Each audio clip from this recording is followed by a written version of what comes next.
Bhabaniganj union কাজী office ও আইনি পরামর্শ কেন্দ্রের পক্ষ থেকে সবাইকে জানাচ্ছি মোবারকবাদ এবং সালাম। আসসালামু আলাইকুম। যারা আমার এই ভিডিওটি আমাদের চ্যানেলে দেখছেন তারা চ্যানেলটি সাবস্ক্রাইব করুন এবং পাশে থাকা বেল বাটনটি চেপে দিন। অনেকেই আমাকে ফোন দেন যে ভাই, আমার বাসায় একজন স্ত্রী রয়েছে, আমি আরেকটি বিবাহ করতে চাই, এই ক্ষেত্রে আইনগতভাবে কোনো সমস্যা হবে কিনা, বা কাজী অফিসে গেলে কাজী এই বিষয়টি ধরতে পারবে কিনা, বা অন্য কোনো ওয়েতে ধরার উপায় আছে কিনা। আমি আপনাদেরকে প্রথমেই একটা জিনিস অ্যালার্ট করে দিচ্ছি যে কাজী অফিস অর্থাৎ যে বিবাহ রেজিস্ট্রেশন হয় বা তালাক রেজিস্ট্রেশন হয়, এই জিনিসটা কিন্তু এখনো অনলাইন বেসড হয় নাই।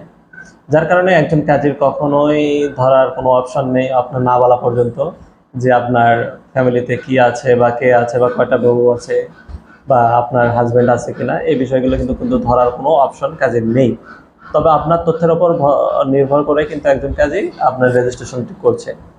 বিবাহের কাবিন নামার 21 নম্বর কলাম আছে, সেই 21 নম্বর কলামে কিন্তু এই বিষয়টি উদ্ধৃতি দেয়া রয়েছে যে যদি কারো বাসায় বউ থাকে, অর্থাৎ একটা বউ থাকে, সেই বউয়ের অনুমতি নেওয়া হয়েছে কিনা এই সংক্রান্ত একটা কলাম রয়েছে। তো আপনি যদি তথ্য গোপন করেন সেই ক্ষেত্রে কিন্তু কাজে ওই ঘরটি কেটে দেয় অথবা প্রযোজ্য নয় এই ধরনের একটা কথা লিখে দেয়। এর মাধ্যমে কাজী বিষয়টি জানালো যে কাজীকে যা বলা হয়েছে যে আপনার এর আগে কোনো বউ নেই, এটাই বলা হয়েছে, যার কারণে কাজী আপনার বউ না থাকা অবস্থার কথা বিবেচনা করে এই রেজিস্ট্রেশনটা করেছেন। এটা কিন্তু বাংলাদেশের আইনে একটি অপরাধ বলে গণ্য হবে এবং এটা প্রতারণার মামলা বা প্রতারণা হিসাবে গণ্য হবে, যা দণ্ডবিধি 420 নম্বর ধারা এটা পড়ে যেতে পারে।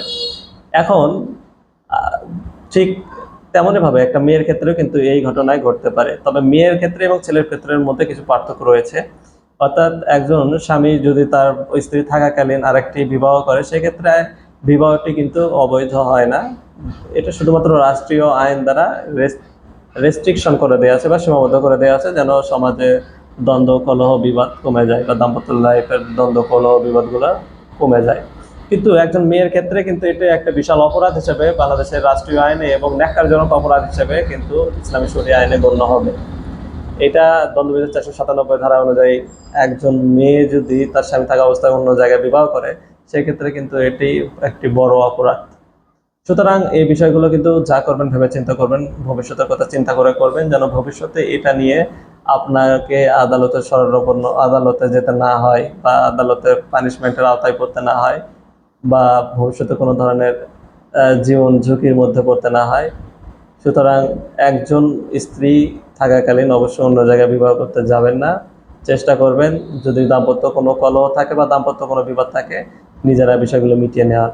আশা করি বিষয়টি বুঝতে পেরেছেন।